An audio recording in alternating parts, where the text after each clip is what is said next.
ప్రదక్షిణం ఎందుకు చేస్తారంటే, మీకు నేను ప్రదక్షిణం చేస్తున్నాను అంటే దాని అర్థం ఏమిటంటే, మీ వలన నేను ఉద్ధరింపబడాలి, నన్ను ఉద్ధరించగలిగిన శక్తి నీకుంది కాబట్టి నీ చుట్టూ గుండ్రంగా తిరుగుతున్నాను.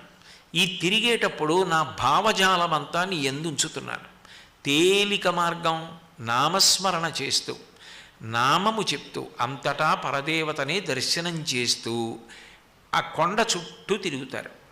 ముందు శరీరంతో ప్రారంభం, ఆ తర్వాత మంచి పుస్తకాలు చదవడం, ఇవన్నీ చేస్తూ వెళ్ళగా వెళ్ళగా వెళ్ళగా వెళ్ళగా ఆ తల్లి మహాకాళీ స్వరూపమై దుర్గుణములను తీసేయడం మొదలు పెడుతుంది. ఒక్కొక్క దుర్గుణం వదిలిపెట్టేస్తుంది. వదిలిపెట్టేస్తే ఇప్పుడు దుర్గుణములు పోయినంత మాత్రం చేత సార్థక్యత ఎలా కలుగుతుంది? సద్గుణములు కలగాలి. ఇవి పోయిన స్థానంలోకి మంచి